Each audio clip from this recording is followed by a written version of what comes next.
В настоящия урок ще разгледаме откъде и как се въвежда информацията за лицата, които назначаваме и обработваме в Бизнес Навигатор заплати. Това става от менюто Персонал, кадрова информация. Тук в това меню имаме кода на лицата, името на лицето, фамилия, инициали, дата на раждане, ЕГН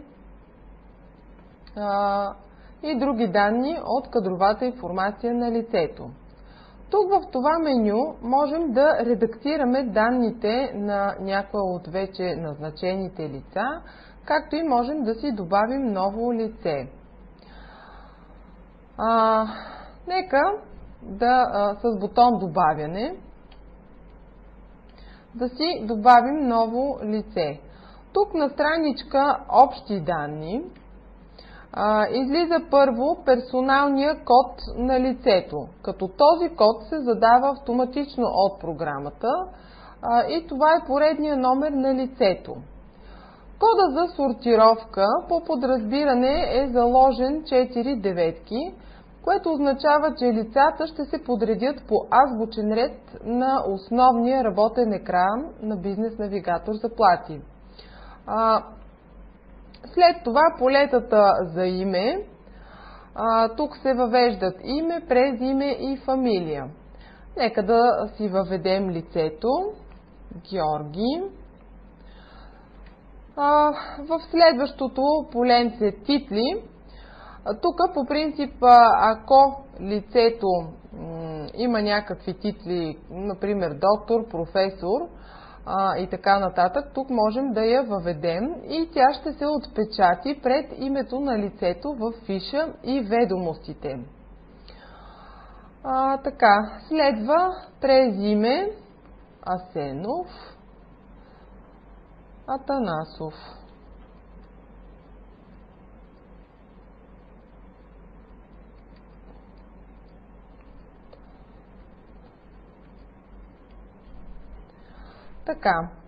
Следва пол.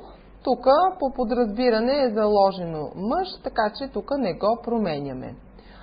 Следващото поленце гражданин на, си записваме България.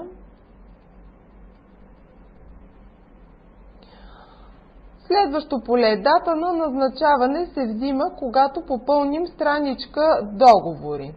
Датата на уволняване също се взима от страница договори.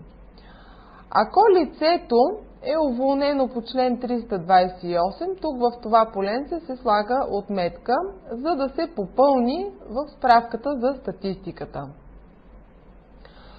Следващото поле без обработка от дата до дата. Ако се въведат датите, това означава, че няма да се обработва заплатата и неговите данни няма да се включват в справките за НАП на това лице. Но в нашия случай няма да е така и затова нищо не пишем. Следващото поленце е лична карта. Тук се въвежда номера на личната карта.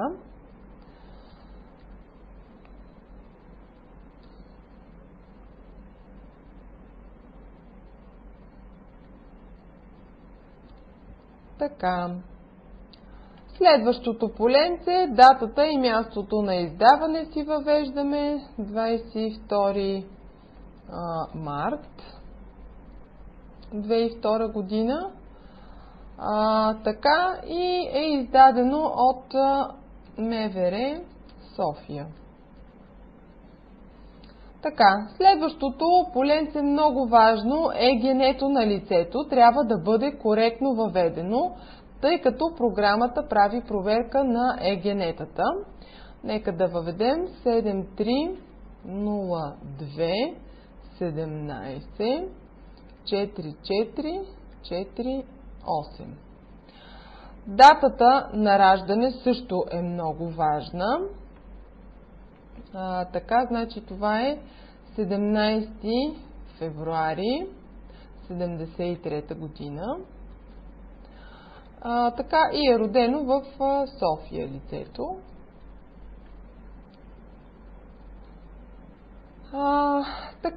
Тук в поленцето ЕГН, ЛНЧ или чуждестранно лице без ЛНЧ, тук можем да отбележим дали лицето е с ЕГН или ЛНЧ, или е чуждестранно лице без ЛНЧ. Така.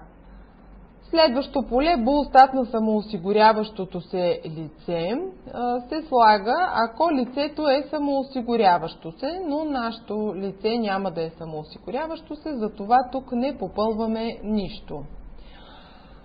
Следващата страничка, която трябва да попълним, това е страничка Общи данни 2. Тук е хубаво да бъдат попълнени всички поленца за по-пълната кадрова информация на лицето, както и когато пишем документи на лицата, например трудов договор или друг документ от образците на документи, тъй като от тук също се взима информация за тяхното попълване.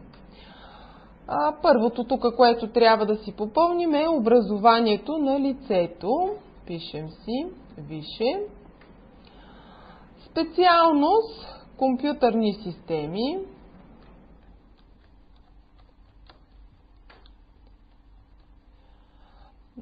Така.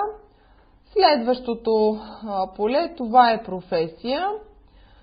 Инженер компютърни системи.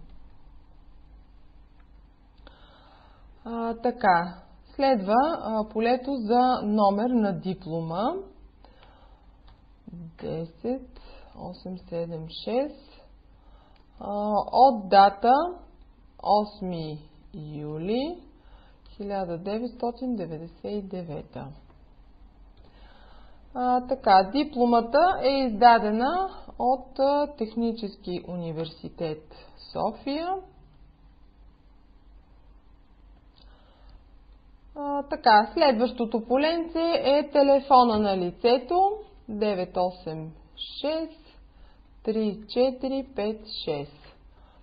В телефон 2 можем да въведем мобилния телефон.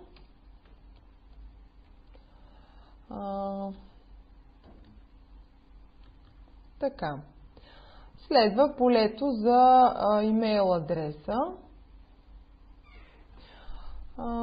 който можем да си въведеме.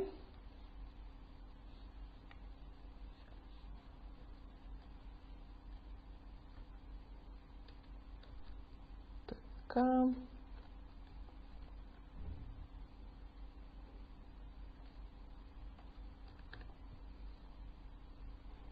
Така. Ако има и втори адрес лицето, също можем да го въведем. Така. Полето парола за фишове. Тъй като в Бизнес Навигатор заплати има възможност да се изпращат фишовете на лицата по имейл. При изпращане на фишовете по имейл като прикачен PDF файл, може информацията да бъде криптирана с индивидуална парола за всяко лице. Като за целта се попълва полето парола за фишовете. Дължината на паролата е до 32 символа. Ако полето тук е попълнено при генериране на PDF файл с фиша на лицето, същия се криптира с неговата индивидуална парола. И това означава, че ще можем да отворим PDF файла само ако знаем съответната индивидуална парола на лицето. Ако полето не е попълнено, PDF файлът за това лице се генерира некриптиран. Следващо поленце, за лицето не се правят вноски във фонд гарантирани вземания на работниците и служителите. То е за стари периоди. И ако за това лице не се правят такива вноски, тук се слага отметка. Следващото поле код държава адрес в чужбина. Тук се залага адрес в чужбина, се попълва, ако лицето е чуждестранен гражданин, не притежава ЛНЧ в България и няма адрес в страната. Трябва да е маркирано в полето чуждестранно лице без ЛНЧ. Тук от това поле се взима информация за годишната справка за хонорарите. Следваща страница, която трябва да се попълни, това е страницата телебанкиране.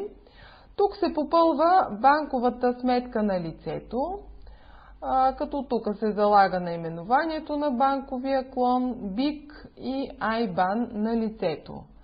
Данните на тази страница се използват при безкасово плащане на заплатите на служителите по дебитна карта. Тази банкова сметка също може да се използва и при изплащане на болнични на лицето. Ако лицето има декларирана банкова сметка в НОИ, тогава тук можем да сложим отметка. Следваща много важна страница за попълване е променливи данни. При назначаването на лице тя е задължителна за попълването, за добавяне. Тук с бутон за добавяне или с десен бутон Insert можем да си добавим променливите данни на лицето, като те задължително трябва да бъдат за периода, който обработваме в момента. В нашия случай това е октомври 2014. При необходимост тук можем да променяме периода,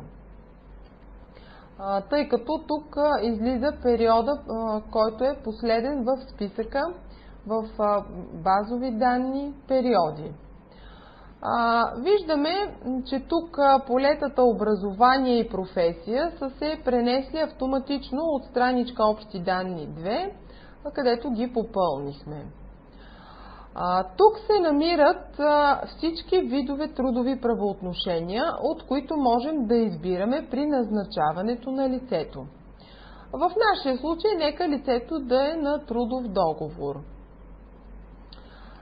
След това имаме възможност да изберем вида на заплащането, дали да е щатно или сделно. Нека да бъде щатно и работни дни в седмицата 5. Ако лицето е на сумирано отчитане на работното време, тук се слага отметка. Също така, тук в променливите данни се намира настройката за работното време. Дали лицето е на пълно или непълно работно време. Като тук можем да избираме непълно не по-малко от половината от законно установеното работно време, като тук брой часове за един ден можем да избираме от 7 до 4, ето тук с стрелките. Или ако изберем непълно, по-малко от половината от законно установеното, можем да избираме от 4 до 1 час на ден. Нека обаче нашето лице да бъде на пълно работно време. Следващата настройка е, ако лицето е заето в спомагателна дейност, тук се слага отметка. Ако лицето е морско лице, тук се слага отметка. В противен случай те не се маркират, който в случая не ги маркираме, оставяме ги празни. Полето избран осигурителен доход се отнася за самоосигуряващите се лица, но нашето е на трудов договор, така че тук няма да попълваме. Тук в променливите данни имаме следваща страничка адрес. В този адрес ние си въвеждаме адреса на лицето. Пишеме населено място София. Код НСИ, това са кодове, касаещи гражданските договори, така че тук няма да ги попълваме. Така, следва пощенски код, пишеме 1784. Област, тук областта се избира от списък. Избираме за нашето лице София град. Община или район, пишем Младост. Така, полето адрес. Тук в това поле можем да попълним пълния адрес на лицето. Ако не, можем да използваме долните поленца за съответния адрес. Нека да си напишем ЖК Младост 1, улица, ако има улица, тук я записваме. Следва номер на улицата, което също не пишеме. Блок, пример 7-5, вход 5, апартамент 65. Следваща важна страничка тук в променливите данни, това е трудовия стаж. Тук се въвежда трудовия стаж на лицето, като имаме трудов стаж в началото на месеца. Тук се въвежда общия трудов стаж към началото на месеца, в който започва обработка на заплатата на лицето с бизнес навигатор заплати. Тук данните за трудовия стаж се попълват в години, месеци и дни. Нашето лице има общ трудов стаж 10 години и 5 месеца. Тук поле фиксиран се препоръчва да бъде с отметка при първоначално въвеждане на данните на лицето, както е в нашия случай. Това ще предотврати промяната на информацията за трудовия стаж при използване на функцията уеднаквяване на променливите данни. Следващо поле трудов стаж за класове в началото на месеца. Тук се въвежда стажа на лицето, върху който се изчисляват класовете. Тъй като нашето лице е работило на длъжността, на която сега ще го назначим, 5 години, затова тук ще си въведем стаж за класове 5 години. Върху тях ще се изчислява класа. Това тук въвеждане е достатъчно, за да се изчислява автоматично трудовия стаж за класове на лицата за периодите, обработвани с програмата. При това тук също трябва да маркираме полето фиксиран. То указва на програмата да не преизчислява трудовия стаж за този период, а да го сметне от тук нататък по въведените в началото на този месец данни. Следва страница облагания. Тук се избират в зависимост от това на първата страничка общи данни, какъв вид договор сме избрали, тук се избират различните видове осигуровки. Лицето се облага с данък общ доход, е маркирано. Също така осигурява се по ДО, има маркировка. Тук отпадащото меню избираме за трудовите договори, осигуровките са за осигурени по член 4, алинея 1, точка 1 от КСО. Също така, осигурява се за здравно, също отпадащото меню избираме за лицата наети по трудови правоотношения. По-надолу имаме брой деца, за които се ползва данъчно облекчение по ЗДДФЛ. Това поле се ползваше в минали години при годишното изравняване на данък общ доход. Ако лицето е пенсионер, можем тук да сложим отметка. Ако лицето е специализант по член 181 алинея 1 от Закона за здравето, също можем тук да маркираме. Но това поле важи за гражданските договори. Следва настройка, ако лицето е с намалена работоспособност, тук се маркира лицето е инвалид. Тук имаме възможност да изберем, че лицето е инвалид, но не е в специализирано предприятие, или лицето е инвалид в специализирано предприятие. Следва поленцето ползва данъчно облекчение. Тук трябва да сложим процент различен от 0, например 100.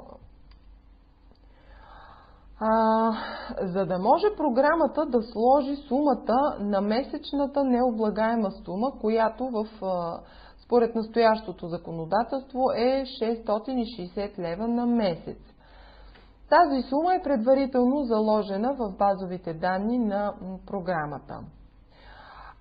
Ако лицето е инвалид в специализирано предприятие, т.е. маркиране втората позиция, освен ползването на данъчно облекчение, се коригира минималния осигурителен доход, като се взима половината от минималния осигурителен доход за съответната длъжност. Нашето лице обаче не е такъв случай, затова тук махаме отметката. Следваща настройка е минимален осигурителен доход, различен от този за длъжността. Ако маркираме тук, с тази опция се дава възможност на лице да се зададе индивидуален минимален осигурителен доход, различен от минималния осигурителен доход за длъжността. Това е необходимо, например, при лица, които работят в друга страна, членка на Европейския съюз, и трябва да се осигуряват върху не по-малко от минималната работна заплата в съответната страна. Като тук се записва съответния минимален осигурителен доход. Ако случая не е такъв, не се слага отметка. Махаме я и от тук отметката. И така настроените вече променливи данни можем да потвърдим с зелена отметка. Следващата страница договори ще бъде разгледана в друг урок. Страница календар също е много важна и задължителна при назначаване на лицата. С бутон добавяне трябва да добавим календара за месеца, в който обработваме.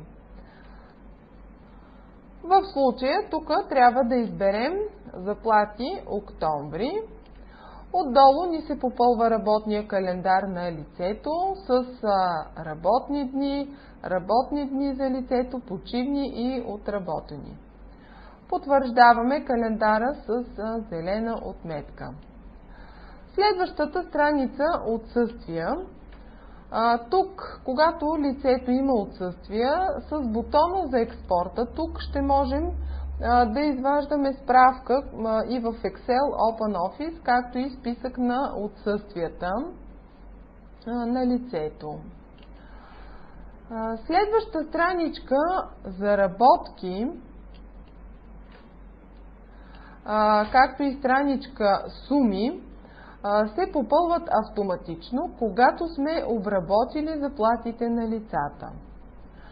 Следваща страничка – допълнителни суми за облагания. Тук с добавяне можем да си добавим данните за получените извън обработваната фирма възнаграждения от лицата, както и внесените върху тях вноски.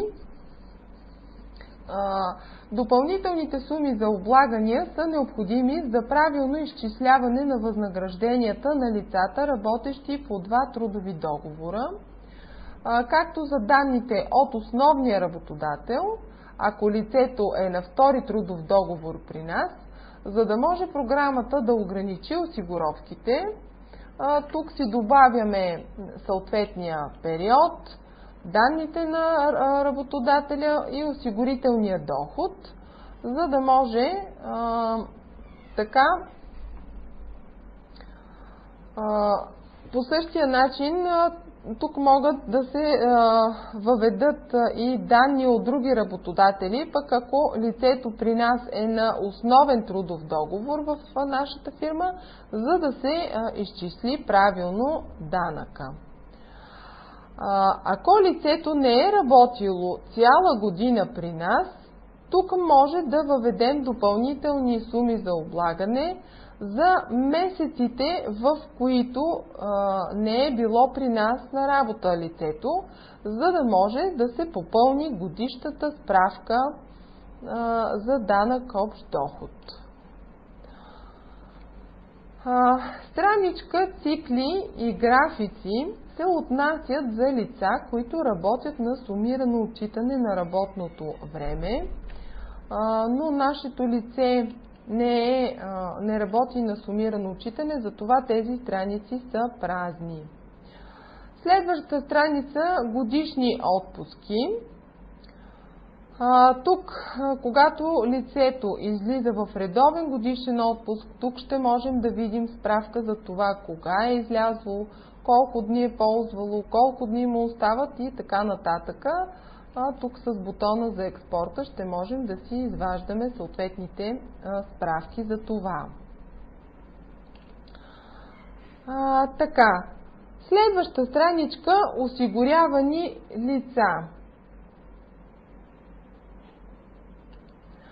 Тази страничка се използваше преди 2003 година. Така, следваща страница – болнични. Тук в тази страница, когато лицето излиза в болнични, тук ще се попълват болничните листове, които сме въвели в пакетите с болнични листове. Сега вече можем да потвърдим кадровата информация на лицето с зелената отметка и то се появява в списъка с кадровата информация на лицата. Тук в това меню можем да правим експорт на кадровата информация към други фирми с бутона Експорт текст. По същия начин с бутона Импорт текст можем да импортираме кадровата информация на лицата. С бутона Import IBAN можем да импортираме IBAN и BIC на лицата от текстов файл, като този файл трябва да е с определено съдържание. Също така можем да правим уеднаквяване на променливите данни, ако няма променливи данни за някой период на лице или е била допусната грешка и трябва да се променят променливите данни. След като сме отстранили грешката с натискане на бутона уеднаквяване на променливите данни, програмата иска да се посочи от период до период, да бъде като период. Автоматично се уеднаквяват данните за всички посочени месеци с периода, избран в полето като период. Преизчисляване на трудов стаж. С тази функция може да се извърши автоматично преизчисляване на трудовия стаж на лицата, ако не е преизчислен от функцията общо изчисляване. Това може да стане индивидуално или общо за всички служители. Използва се и в случаите, когато полето трудов стаж в началото на месеца се попълва в по-късен период от периода на започване на работа с бизнес навигатор заплати. Следващата възможност – прехвърляне на отпуски от длъжността. При натискане на бутона прехвърляне на отпуски от длъжността автоматично се попълват дните на платения годишен отпуск, въведен в базови данни длъжности. Така дните редовен отпуск се импортират автоматично. И следващата възможност – импорт на пароли за фишове в PDF. Възможно е вместо да се въвеждат паролите ръчно за всяко лице, да ги импортираме от текстов файл, като файлът може да е с разширение CSV и разделител запетайка или с разширение TXT и разделител знак за табулация. Файлът трябва да съдържа две колони, ЕГН на лицето и парола. Това е всичко по-важно по отношение на кадровата информация на лицата.